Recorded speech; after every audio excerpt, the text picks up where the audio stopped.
जय हिंद बच्चों। चलिए आज से हम लोग नया चैप्टर पढ़ने वाले हैं।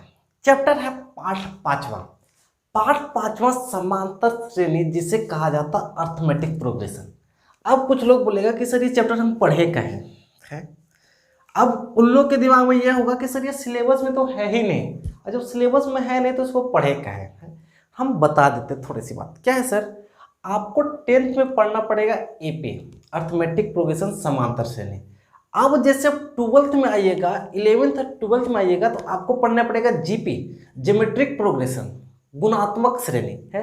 कितनी खतरनाक बात है कि सर आपको यहाँ पढ़ना पड़ेगा 10th क्लास में एपी, अर्थमेटिक प्रोग्रेशन समांतर श्रेणी। अब जैसे 11th आएगा तो 11th में आपको पढ़ना पड़ेगा जीपी है। अब जब तक आप एपी नहीं जानिएगा तब तक जीपी कैसे जानिएगा है। अब उसके बाद जब आप कंपटीशन की दुनिया में आइएगा है, और कंपटीशन की दुनिया में आने के बाद सवाल सेट करने वाला ये नहीं बोलेगा कि बाबू जब तुम क्लास 10th में था रे कोरोना था है, कोरोना था तो तुम एपी नहीं पढ़ा होगा, एक काम कर तो ले एपी का सवाल हटा देते हैं। क्या ऐसा है सर? भविष्य में कंपटीशन की दुनिया में आपके साथ किसी भी तरह का वो डिस्काउंट नहीं दिया जाएगा कि आप 10th में कोरोना में थे, आपका सिलेबस काट लिया गया था, आप एपी नहीं पढ़े थे तो हम आपको एपी नहीं देते हैं। 2 साल बाद जब आप 12th में पहुंचिएगा, 11th में जब 1 साल बाद पहुंचिएगा, तो अगर कोरोना का हालात सामान्य हो गया, कोरोना नॉर्मल हो गया, तब तो आपको जीपी पढ़ना पड़ेगा है। और जब एपी पढ़ के नहीं जाइएगा तो जीपी कैसे समझिए है। तो भविष्य को देखते हुए सिलेबस पे ध्यान ना दे। सिलेबस आपको पास करने के उद्देश्य से बनाया जाता है। सिलेबस का मतलब ये होता है कि आप किसी तरीके से पास हो जाइए ताकि सरकार पे ये लोड ना हो है। तो चलिए आज हम लोग पढ़ेंगे एपी। हम आपको अभी बता देना चाहते हैं कि इस वीडियो में हम लोग देखेंगे एपी का बेसिक जानकारी। उसके बाद जो होगा 11th क्लास होगा वो जीपी होगा। आप जीपी पढ़ने के लिए एपी को पहले से क्या रखिए, तैयार रखिए। और कंपटीशन की दुनिया में एपी और जीपी से सवाल आना निश्चित है। अगर आप अभी नहीं पढ़िएगा तो कंपटीशन की दुनिया में एपी और जीपी के सवालों को बना पाइएगा नहीं। चलिए सर एपी होता क्या है? एपी मतलब अर्थमेटिक प्रोग्रेशन समांतर श्रेणी। ये होता क्या है सर? आपके बगल में एक सीढ़ी आ रहा होगा है। सीढ़ी में क्या होता है सर? सीढ़ी का एक खासियत होता है कि इसका प्रत्येक खंड के बीच, मतलब प्रत्येक सीढ़ी मतलब जो चढ़ने वाला होता है, प्रत्येक के बीच एकदम दूरी समान होता है। सीढ़ी बनाने वाला इस बात का काफी ध्यान रखता है कि दो की सीढ़ियों के बीच, जो सीढ़ियों के बीच में जो लगा होता है उनके बीच आपस में दूरी आपस में क्या हो, बराबर हो है। तो सर प्रत्येक में निश्चित दूरी में होता है, इसी निश्चित दूरी को समांतर कहा जाता है। और श्रेणी का मतलब एक सीरीज होता है। आपको यहाँ पे संख्याओं का एक सीरीज होगा, सीरीज मिलेगा। वो सीरीज हो सकता है समांतर है और हो सकता है कि समांतर नहीं हो, लेकिन अगर वो सीरीज समांतर होगा तो उसी को कहते हैं समांतर श्रेणी। नहीं समझ आया कोई बात नहीं, नहीं समझ आया कोई बात नहीं, इतना समझिए समांतर श्रेणी है क्या। चलिए सर समांतर श्रेणी क्या है? मान लीजिए हम एक सीरीज लिखें, मान लीजिए क्या लिखें, सीरीज लिखें। हम क्या लिखें, एक एपी लिखें। एपी, जब भी एपी बोलेंगे sir arithmetic progression, arithmetic progression तो समांतर श्रेणी, आप याद रख लीजिएगा। मेरा मन किया कि हमने 2 का पहाड़ा लिख दिया,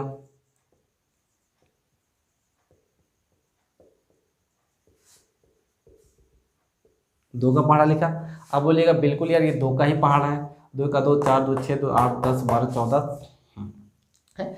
अब इसमें से कुछ चीजों को अब गौर से समझिए, कुछ चीजों को क्या कीजिए सर, गौर से समझिए है। ये जो जहां से आप एपी स्टार्ट किए अब है, ये जहां से आपने इस सीरीज को, ये सीरीज है, सीरीज 2 तरह का होगा। एक सीरीज ऐसा होगा कि ये 14 पे रुक गया है, रुक गया। ये भी हो सकता है कि ये डॉट डॉट चलते जाए, उसे कोई फर्क नहीं पड़ता है बस। सर इस एपी में आपने इसको जो लिखा, आपने इस एपी को जहां से लिखना स्टार्ट किया उसको ए कहा जाता है। उसको क्या कहा जाता है, ए, या इसी को कहा जाता है A1। पहला व्यक्ति को ए कहा जाता है या A1 कहा जाता है। इसी को कहा जाता है प्रथम पद। इसी को क्या कहा जाता है सर, प्रथम पद। समझ आया? मतलब ये इस एपी का पहला में खड़ा है, शुरुआत में खड़ा है, इसीलिए A1 होगा। तो सर ये एपी के दूसरे लाइन पे खड़ा है, पहले का दूसरे पे आया तो ये क्या होगा, A2। ये एपी के तीसरे पद में खड़ा है तो A3। ये एपी के चौथे पद में खड़ा है A4। एपी के 5वें पद में खड़ा है A5। ये छठे में है तो A6। एक है क्या, 6। ये 7वें में खड़ा है इसलिए A7। है, नहीं समझ आया? ये आपको समझ आया? नहीं समझ आया? हम अभी एपी है या नहीं ये नहीं बता रहे, हम सिंपल सा बोल रहे हैं कि चलिए एक सीरीज है, एपी है या नहीं हम आपको देखना बताएंगे कि एपी देखा कैसे जाता है। ये सीरीज था, ये पहले में खड़ा था, तो पहले वाले को ए भी बोला जाता है, A1 बोला जाता है, इसको प्रथम पद बोला जाता है। ये दूसरे नंबर पे था तो इसलिए A2 कहा जाता है, मतलब द्वितीय पद। ये तीसरे नंबर पे था A3, मतलब ये तृतीय पद। ये चौथे नंबर पे था तो A4, इसका मतलब चतुर्थ पद। ये पांचवें नंबर में था A5, पंचम पद है। इसी तरीके से ये चलते जाता है। नहीं समझ आया? चलिए इसको मिटा रहे हैं। नहीं समझ आया? कोई दिक्कत नहीं, हम इसको क्या करें, मिटा रहे हैं। चलिए फिर से हम एक श्रेणी लिखते हैं। हम फिर से क्या लिखते हैं, श्रेणी लिखते हैं। क्या लिखते हैं, 3, 7, 10, 13, 3, 7, 7 के बाद 11, 7 के बाद क्या 11, 11 के बाद 15, 15 के बाद 19। इस तरीके का हमने श्रेणी लिखा, 3, 7, 11, 15, 19 है। अब क्या है सर, इसमें क्या है, ये जो रहा ये है, यहीं से स्टार्ट हो ना, इसको कहा जाता है ए, इसको क्या जाता है ए है। अब इसको A1 भी कह सकते हैं। ये जो रहा, ये रहा दूसरे नंबर पे आया तो इसको A2, ये जो रहा वो तीसरे नंबर पे आया तो A3, ये जो रहा वो चौथे नंबर पे आया तो A4, ये जो रहा पांचवें नंबर पे आया तो A5 है। अगर इसी तरीके से डॉट डॉट डॉट करके यहाँ पे कोई संख्या आएगा जो सबसे लास्ट होगा तो याद रखिएगा उसे AN कहा जाता है। उसे कहा जाता है AN, मतलब अर्थमेटिक प्रोग्रेशन का नन नंबर, मतलब कि ऐसा नंबर जिसके बारे में अननोन नंबर, मतलब जिसके बारे में कोई पता नहीं है। चलिए आपको पता चल गया ए का मतलब क्या है सर, ए साधारणतः A1 नहीं बोला जाता, साधारणतः इसको ए बोला जाता है। इसका मतलब इसको कहते हैं प्रथम पद। इसको कौन सा पद सर, प्रथम पद है। अगर इसकी बात करें तो इसको बोलेंगे द्वितीय पद। कौन सा पद, द्वितीय पद। इसकी बात करें तो इसको बोलेंगे तृतीय पद। अगर इसकी बात करें तो इसको बोलेंगे चतुर्पद। इसकी बात करें तो पंचम पद। इसी तरीके से चलते हैं। चलिए अब क्या है सर, इन दोनों क्रमागत दो संख्याओं के बीच, एक सीरीज के दो संख्याओं के बीच कोई ना कोई अंतर होगा। 3 से 4 के बीच में कोई ना अंतर होगा, 7 से 11 के बीच कोई अंतर होगा, 11 से 15 के बीच अंतर होगा, 15 से 19 के बीच अंतर होगा, 19 के बाद जो अगला संख्या आता है वो 23 आता है, इनके बीच भी कोई अंतर होता है। अंतर क्या है सर, गौर से देखिए, 3 से 7 में गए कितना बढ़ाएं तो आपको पता होगा अंतर 4 है। 7 से 11 में गए कितना बढ़ाएं, 4 बढ़ाएं। 11 से 15 में गए कितना बढ़ाएं, 4 बढ़ाएं। 15 से 19 में गए कितना बढ़ाएं, 4 बढ़ाएं। जो दो क्रमागत संख्याओं के बीच अंतर होता है उसको D कहा जाता है। उसको क्या कहा जाता है सर, D का मतलब होता है कॉमन डिफरेंट, कॉमन डिफरेंस। और D का मतलब ही, कॉमन डिफरेंस को मतलब ही कहा जाता है सार्वअंतर।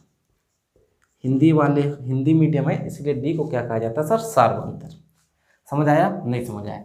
D क्या होता है सर, D का मतलब कॉमन डिफरेंट। कॉमन डिफरेंट का मतलब सभी के बीच कितना अंतर है, D, इसी को कहा जाता है सार्व अंतर। अब जब सार्व अंतर निकालना होता है तो सार्व अंतर निकालने के लिए क्या किया जाता है सर, अगले पद में पिछले पद को घटा दिया जाता है। किसमें, अगले पद में, जस्ट उसके पिछले को घटाया जाता है। अगर हम इन दोनों के बीच सार्व अंतर निकालना चाहें तो अगला पद कौन है, A2। अगला पद क्या सर, A2 में आपको घटा देना पड़ेगा A1। नहीं समझ आया है? अगर हम बोले इन दोनों के बीच अंतर निकालना, 15 और 19 के बीच कितना का अंतर निकालना है तो अंतर मतलब D, सार्वअंतर मतलब D। कैसे, यहाँ पे क्या सर, A5, अगला A5 है, जस्ट इसके A5 के पहले A4, तो A4 को क्या कीजिए, घटा दीजिए, निकल जाएगा सार्वअंतर। सार्वअंतर निकालने का ये तरीका है, आप किसी भी तरीके से सार्वअंतर क्या कर सकते हैं सर, निकाल सकते हैं। अगर हम बोले यहाँ से D निकालें, आप क्या कर सकते हैं, A3 में भी A2 को घटा सकते हैं। A3 में भी A2 को क्या कर सकते हैं, घटा सकते हैं। A3 का मान देखिए सर, A3 का मान 11 था, A2 का मान 7 था, 11 में 7 घटाइएगा तो 4। इसका मतलब जो D का वैल्यू है वो 4। सार्वअंतर क्या आया, 4 आया। नहीं समझ आया, फिर कोई बात नहीं, इन सब चीज़ों को आप लिखते जाइएगा। आप वीडियो को रोक के आसानी से इन सब चीज़ों को क्या कीजिएगा, लिखते जाइएगा। है, हम एक एक चीज़ को, ये बेसिक वीडियो है, यहाँ पे हम चैप्टर स्टार्ट नहीं करेंगे, यहाँ पे चैप्टर स्टार्ट नहीं करने वाले हैं। आपको बेसिक चीज़ बताएंगे, वो बेसिक चीज़ बहुत आसानी से क्या कीजिएगा, जान जाइएगा। है, चलिए हम AP फिर से लिख रहे हैं। हम सामान्यतः AP ही लिख रहे हैं, सार्वअंतर सभी का बराबर होगा। कभी कभी AP है या नहीं ये भी जानने का है, ठीक है। चलिए हम एक सीरीज लिख रहे हैं, क्या लिख रहे हैं, सीरीज लिख रहे हैं। 10, 15, 20, 25, 30, 35 है। 10, 15, 30, 25, 35 एक तरह का ये सीरीज है। ये लिमिट है, अगर ये रुक गया तो लिमिट सीरीज, डॉट डॉट करके अनलिमिटेड बढ़ा देगा तो अनलिमिटेड सीरीज, कोई बात नहीं है।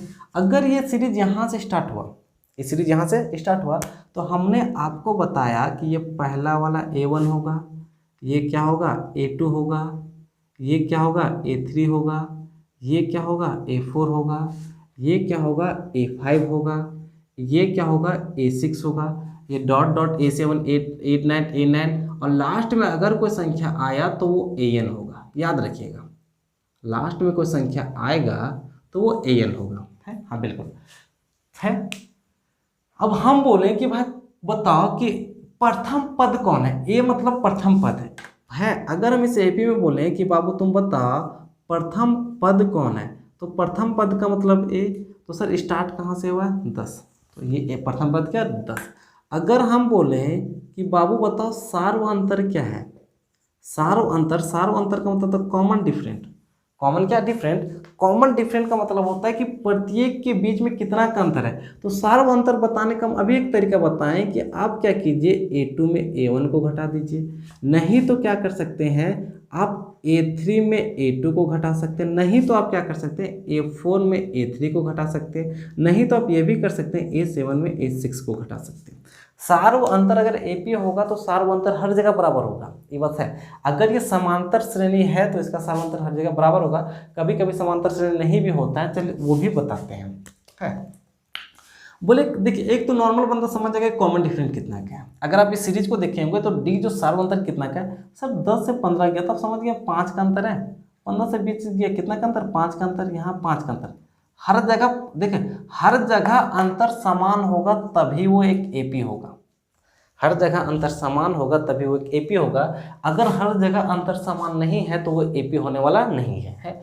तो अगर D बोले तो D अगले में जस्ट पिछले को घटाया जाता है। A2 का मान कितना सर 15, 15 में A1 घटा दो, A1 का मान कितना 10, अगर 15 में 10 घटाइएगा तो 5। इसका मतलब है कि जो इस AP का D है वो कितना है सर 10, 5 है।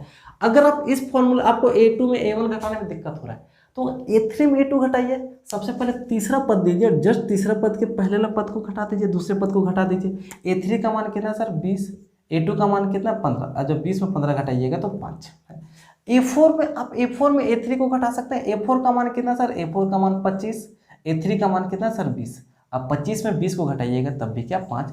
डी का मान जो कॉमन डिफरेंट होता है, अगर वो एक AP है, अगर वो AP है तो D का मान हर जगह बराबर होगा, D का मान हर जगह क्या होगा सर बराबर होगा। समझ आया। हाँ, ये D निकालने का फॉर्मूला था, D निकालने का एक सिंपल सा सर क्या ये तरीका था, है। आपको दो चीज़ समझ आया अभी, फिलहाल एक चीज़ समझ आया, प्रथम पद मतलब जो पहला होता है उसी को A कहा जाता है। D निकालने के लिए क्या होता है, अगले पद में पिछले पद को घटा दिया जाता है, अगले पद में पिछले पद को घटा दिया जाता है। A6 में आप A5 को भी घटाइएगा तब भी D निकलेगा, यदि एक AP होगा तब, है।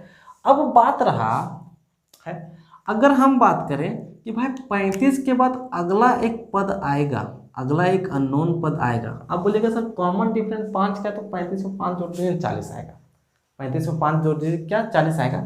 अगर हम बोले कि भाई ये अगला अगर ये 6 है तो ये 7 आएगा। अगर हम बोले कि बाबू A7 बताओ, है वो A7 क्या होगा, तो आप बोलिएगा कि सर जब तक हम A6 में थे ना, A6 तक तो ठीक है, इसमें हम D जोड़ देते हैं तो A7 मिल जाएगा, A7 मिल जाएगा, नहीं पता है। एक फिर से हम एक फॉर्मूला लिखते हैं, बहुत खूबसूरत फॉर्मूला, AN का फॉर्मूला, जो ये अंतिम पद हो, अननोन पद है, उसका फॉर्मूला होता है A + n-1 × D। ये आपके इस चैप्टर के सबसे मोस्ट इम्पोर्टेंट फॉर्मूलों में एक है। नहीं समझ आया, यहाँ देखिए सर, ये छठा पद था। अगर हम सातवां पद निकालना चाहे, सातवां पद अगर कोई बोले A7 निकालो, तो सबसे पहले A6 है, आपके पास A6 था, A6 का मान कितना था 35, तो 35 तक दीजिए। 35 में D को जोड़ दीजिए, D कितना सर, D हर जगह से कितना आ रहा था 5, तो 5 को जोड़ दीजिए। इसका मतलब A7 का मान होगा 35 में 5 जोड़िएगा तो 40, इसका मतलब 35 के बाद जो संख्या लिखाएगा वो 40। आपको तो समझ 30 के बाद 35 लिखा है, 35 के बाद 40 लिखाएगा। ये कोई रॉकेट साइंस तो नहीं है, ये रॉकेट साइंस नहीं है। लेकिन अगर हम मान के चले इसी तरह करते जाए, इसी तरह करते जाए, और हम बोले कि नहीं ये 50वां पद निकालो, ये कौन सा पद, 50वां पद, तो सर अब ये 49 पता होगा तब ना, ये पिछला पद पता होगा तब अगला पद को जोड़ देने से निकल जाएगा। लेकिन ये 50 निकालना है, ये हम बोले कि इस तरीके से बढ़ाते जाइएगा तो ये 50 में आ जाएगा, कहीं ना कहीं 50 आएगा ना सर, 7 8 9 10 बढ़ते जाएगा तो ये 50 आएगा। हाँ, ये 50 निकालना है। ए एन का फॉर्मूला सिंपल है, ए एन का फॉर्मूला जो होता है a plus n minus 1 into d. इसका मतलब जब आपको 50वां पद निकालना है तो एन क्या होता है सर, एक नंबर होता है, पदों का नंबर होता है। यहाँ 7 था तो ये 7वां पद था, यहाँ 50वां पद निकालना है तो एन का मान कितना 50, तो यहाँ पे ए 50 रखिएगा। ए एन का फॉर्मूला क्या होता है, ए, तो सर ए प्लस एन का मान देखिए सर, एन का मान यहाँ 50 रखे हैं तो 50 में एक घटाइए और डी से क्या कीजिए, गुना कीजिए। अगर ए 50 है, ये क्या है 50 है, तो ए 50 का जब फॉर्मूला होगा तो ए प्लस 50 में घटाइएगा तो 49 और ये डी। जब भी आपको इस तरीके से ए 50 निकालने बोलेगा तो ए 50 का फॉर्मूला क्या है, a plus 49 D, a plus क्या 49 डी। सर देखिए 50 निकालना था तो 49 डी। अगर बोले कि ए 98 निकालो, इसी तरीके से बढ़ते जाएगा तो कोई 98 पद आएगा, तो जो ए 98 निकालने का फॉर्मूला होगा वो ए प्लस 97 डी, ए प्लस क्या सर 97 डी। कहाँ से सर, ए एन का ये फॉर्मूला, ये याद रखिए बहुत इंपॉर्टेंट। ए एन बराबर होता है ए, कोई भी पद, आपको कोई भी पद और निकालना होगा तो a plus n minus 1 into d. अगर ए 50 निकालना बोला तो ए एन के जगह पे 50 रखे तो 50 एक घटाएंगे तो 49 ये डी है। अगर है यहाँ से निकाल सकते हैं, ऐसा नहीं। ए का मान कितना, इस एपी में ए कितना है सर, ए का मान 10 प्लस 49 डी, कॉमन अंतर सभी में कितना है 5, तो 5 9 बचे 45, 7 में 4, 5 के 20, 20 4 24, 245 में 10 जोड़िएगा तो 255 है। ये ए 98 क्या कर सकते हैं, निकाल सकते हैं। ए 98 आसानी से क्या कर सकते हैं, निकाल। हम एक सीरीज लिखे, नहीं समझ हमें क्या लिखे, सीरीज लिखे, क्या लिखे 10 17 24 38 31 38, ये डॉट डॉट करके जा रहा है, इनफिनिट तक जा रहा है। हम बोले सबसे पहले ये एपी है या नहीं। अगर आपको एपी जानना है तो एपी का मतलब होता है, एपी तभी होगा, एपी होने के लिए इनके बीच सार्व अंतर हमेशा बराबर होना चाहिए। डी जो कॉमन डिफरेंट है वो हमेशा बराबर होना चाहिए। मतलब सर जितना अंतर 10 से 17 के बीच है उतना ही अंतर 17 से 24 के बीच होना चाहिए, उतना ही अंतर 24 से 31 के बीच होना चाहिए, उतना ही अंतर 31 से 38 के बीच होना चाहिए। मतलब जो कॉमन डिफरेंट है, सार्व अंतर है, वो हमेशा बराबर होना चाहिए। अगर ये सर ये सीरीज यहाँ से स्टार्ट हुआ तो ये ए होगा, ये होगा वो A2 होगा, ये होगा A3 होगा, ये होगा A4 होगा, ये होगा A5 होगा, बिल्कुल है। डी क्या होता है सर, अगर आपको डी निकालने के बोले, डी सार्व अंतर निकालने बोले तो आप A2 में A1 को घटा दीजिए, तो जितना आएगा वही डी निकालने के लिए आप A3 में A2 को घटाने से भी आएगा, और वही डी निकालने के लिए A4 में A3 को घटाने से आएगा। अगर तीनों जगह डी का कम से कम 3 बार, जब आपको पूछेगा कि बताइए ये समीकरण, ये जो सीरीज है वो एपी में है या नहीं, तो कम से कम आप 3 बार डी निकालिएगा। पहला बार डी, दूसरा बार डी और तीसरा बार डी है। डी क्या होता है, अगले पदों में पिछले पदों को घटा दिया जाता है। अगर इस सीरीज में हम डी बोले तो डी फॉर डी का बात करें तो सर यहाँ से अगर डी बोले A2 का मान कितना 17 में कितना घटाएंगे A1 का मान 10, अगर हम 17 में 10 घटाएंगे तो 7, यहाँ से 7 आएगा तो यहाँ से भी 7 आना चाहिए। अगर यहाँ से 7 नहीं आएगा तो एपी नहीं होगा। A3 अगर यहाँ डी बोले A3 का मान कितना सर 24 में कितना घटाएंगे 17, कितना 7, यहाँ से भी डी का मान 7 आया, यहाँ से भी डी का मान 7 आना चाहिए। A4 का मान 31 में कितना घटाएंगे 24, तो यहाँ पे से भी कितना आएगा 7।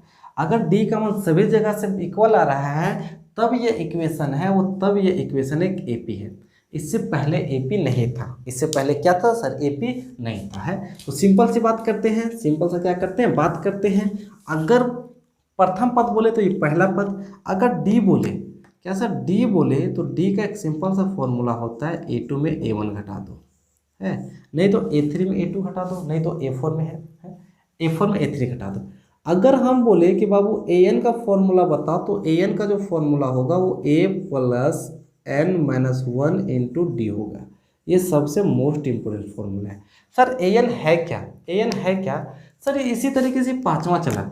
कोई ना कोई यहाँ पे एक होगा, आगे बढ़ाएगा 7वां होगा, 8वां होगा, 9वां होगा, 10वां होगा। इसका मतलब ये 10वें नंबर पे आएगा तो 10वें नंबर पे आएगा तो A10 होगा, 10वें नंबर पे आएगा तो A10 होगा। क्या A10 निकालने के लिए हमको सब किसी को करना पड़ेगा? नहीं, A10 निकालने के लिए हमको हर किसी को करना नहीं पड़ेगा। इसका मतलब है कि अगर कोई बोले कि इसका 10वां पद क्या होगा तो A10 का फॉर्मूला क्या होता है? ए। देखिए एन क्या नंबर है सर, यहाँ 1 था, यहाँ 2 था, 3 था, 4 था, 5 था, यहाँ 10 गया तो इसका तो एन के जगह पे 10 नंबर, तो एन बराबर ए का मान ए प्लस एन का मान क्या, एन का मान यहाँ 10 रखे तो यहाँ पे भी 10 में 1 घटाइएगा, डी से गुना कीजिएगा, मतलब A10 का जो मान होगा वो A प्लस 10 में 1 घटाइएगा तो 9D। अगर आपको ये भी याद रखना है, अगर A10 बोला तो A प्लस 9D, मतलब यहाँ पे जितना है उससे 1 कम और D के साथ गुना होगा। अगर कोई बोले कि बाबू बताओ A 99 बताओ, तो आपके दिमाग में सीधा होना चाहिए कि अगर इस तरीके से पद बढ़ाते जाएंगे तो 99 पद कोई ना कोई आएगा, वो जो होगा वो A होगा, और 99 में 1 कम 98, और इसको D के साथ क्या कर देना है, गुना कर देना है। नहीं समझ रहे? अगर कोई बोलेगा कि बाबू 1000वां पद बताओ, इस तरीके से बढ़िएगा तो कहीं ना कहीं 1000 आएगा, तो 1000वां बताने के लिए क्या है सर, ए रहेगा प्लस 1000 है ना, तो 1000 में 1 कम कीजिए तो 999 आएगा, 900 क्या आएगा 99, किससे गुना हो जाएगा, डी से। किससे होगा, डी से है। जितना भी जोन सा पद बोले, 1,00,000वां पद बोले तो ए होगा, 1,00,000 में 1 कम कीजिएगा, जितना आएगा उसको डी से क्या कीजिए, गुना कीजिएगा। फिलहाल इस सवाल में अगर हम A10 निकालना चाहें तो ए का मान प्रथम पद कितना है, 10, तो 10 प्लस 9, डी का मान कितना निकाले थे सर, 10 से 17 गया तो 7 गया, तो 7, 9 सत्ते 63 में 10 जोड़िएगा तो 73। इस तरीके से बढ़ाते जाइएगा तो ये जो आएगा वो आएगा A73। क्या 73? क्या बोले सर इतना ही निकाल सकते हैं? क्या इतना ही निकाल सकते हैं? अगर हम बोले कि इसी तरीके करते करते यहाँ 15 आएगा, हम बोले A15 निकालो, 15वां पद कौन होगा, तो सर सिंपल सा A15वां निकालना। तो आप ये AN का फॉर्मूला याद रखिए, ठीक है, नहीं याद रखिए तो A15 है, A15 का फॉर्मूला सिंपल होता है A प्लस 14D। यहाँ पे 15 है तो 1 कम होगा 14, और उसके साथ क्या होगा, D। क्या होगा, D।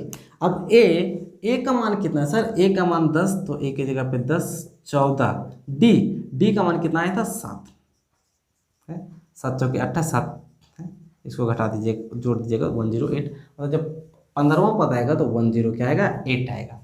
ये बस 3 बेसिक जानकारी आपके लिए इम्पोर्टेंट है। क्या एक है, फिर से हम बता देते हैं। अगर एक सीरीज दिया हुआ है, सीरीज का मतलब ये लगातार कोई संख्याओं का क्रम दिया हुआ है, तो हो सकता है कि वो एपी होगा, अर्थमेटिक प्रोग्रेशन होगा, या हो सकता है कि वो अर्थमेटिक प्रोग्रेशन ना हो। अर्थमेटिक प्रोग्रेशन जानने के लिए आपको डी निकालना पड़ेगा, कम से कम उस चीज़ को, वो सीरीज एपी है या नहीं, इसके लिए डी निकालना पड़ेगा, कम से कम डी 3 जगह से निकालिएगा। डी निकालने का फॉर्मूला है A2 में A1 को घटा दीजिए, नहीं तो A3 में A2 को घटा दीजिए, नहीं तो A4 में A3 को घटा दीजिए, नहीं तो A100 में A99 को घटा दीजिए। अगले पद में पिछले पद को घटा देना है, डी निकल जाएगा। ये बात समझ आया? इसके सिवा अगर डी हर जगह बराबर आया, डी हर जगह बराबर आएगा तभी वो एपी होगा। अगर डी का मान अलग अलग आया, पहले जगह से डी का मान अलग आया, दूसरे जगह से डी का मान अलग आया, तब वो एपी नहीं होगा। है, बिल्कुल है। इसके सिवा आप कोई भी पद निकाल सकते हैं, उस एपी में कोई भी पद निकाल सकते हैं। जो पद अननोन होता है उसको एन माना जाता है। अननोन होता है क्या, एन का जो फॉर्मूला होता है a plus n minus 1 into d, a plus n minus 1 into d. Sir अगर यहाँ पे अगर 100वां पद निकालना बोलेगा तो एन का जगह 100 रखिएगा, क्योंकि एन क्या होता है सर, नंबर ऑफ पद होता है। ये पहले नंबर पे आया था इसलिए A1, ये दूसरे नंबर पे आया था इसलिए A2, ये तीसरे नंबर पे आया था A3, ये चौथे नंबर पे आया था इसलिए A4। अगर कोई पद 100वें नंबर पे आएगा तो A100। जब यहाँ 100 रखिएगा तो सर यहाँ 100 में 1 कम हो जाएगा 99, तो A100 का मान होगा A प्लस 99D। जैसे आप यहाँ पे 15 रखिएगा तो 15 में 1 कम होगा 14, तो है A15 का सिंपल फॉर्मूला होगा A प्लस 14D। अगर A10 है तो A10 में 1 कम होगा तो 9, तो A10 का जब भी फॉर्मूला होगा तो A प्लस 9D है। फिलहाल ये इतना है। इसमें सिर्फ इतना नहीं है सर, इसमें बहुत पढ़ना है। एपी में इन पदों का योग पढ़ना है, अंतिम पद है, इसके सिवा बहुत सारा चीज़ पढ़ना है। ये चैप्टर आपको काफ़ी घुमाएगा, आप घूमे ना, इसीलिए वीडियो को पूरा 1 बाय 1 पूरे गौर से देखें और वीडियो को क्या कीजिए, समझते जाइए। चलिए, इस वीडियो में ये बेसिक वीडियो था, इस बेसिक वीडियो में फिलहाल इतना ही। अगला जो वीडियो आएगा वो प्रश्नावली 5.1 को आएगा है। जितने भी बेसिक की जरूरत होगी हम वो बेसिक को क्वेश्चन के साथ साथ क्या करेंगे, बताते जाएंगे। फिलहाल इस वीडियो में इतना ही, मिलेंगे आपसे नेक्स्ट वीडियो में, तब तक के लिए जय हिंद, गुड बाय।